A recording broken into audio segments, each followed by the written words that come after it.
Decimāldaļas ir skaitļi, kas ļauj pierakstīt lielumus precīzāk nekā ar veseliem skaitļiem. Tās noder brīžos, kad veselais skaitlis nav pietiekams. Izpratne par decimāldaļām palīdz veikt aprēķinus ar lielāku precizitāti. Šī prasme veido matemātisko pamatu, uz kura balstās arī daudz sarežģītākas darbības vēlāk.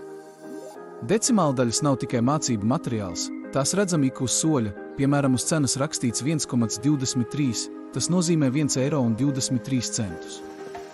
Decimāldaļas ir praktiskas un noderīgas ikdienas situācijās. Nu tad sākam! Decimāldaļas ir vienkāršots parastās daļas pieraksts, kuras saucējs ir 10, 100, 1000 vai vēl lielāks cipars. Izpēti likumsakarības. Decimāldaļas salīdzina līdzīgi kā jauktu skaitli, sāc ar veselo skaitli, tad daļā. Ja veselie skaitļi ir vienādi, salīdzina nākamo vērtību, 10 daļas, pēc tam 100 daļas un tā tālāk. Lūk piemēri. Saskaitot vai atņemot decimāldaļas, jāievēro viens svarīgs likums. Komats atdala veselos skaitļus no decimāldaļām.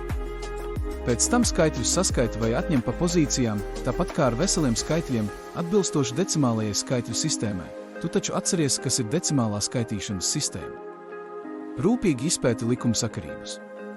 Es bieži tevi aicinu pētīt likumsakarības, jo šī spēja mums ļoti noder nevien matemātikā, bet visā turpmākajā dzīvē, tādēļ pievērsies piemēriem, pēti likumsakarības, lai vēlāk varētu veiksmīgi risināt uzdevumus.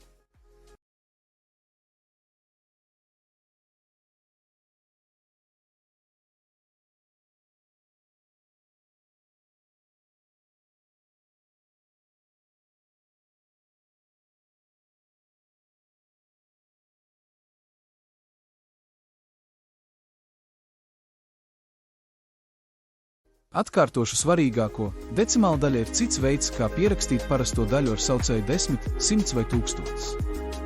Decimāldaļas salīdzina no veselās daļas uz mazākām vienībām, 10 daļām, 100 daļām, 1000 daļām. Komats atdala veselos skaitļus no to decimāldaļām.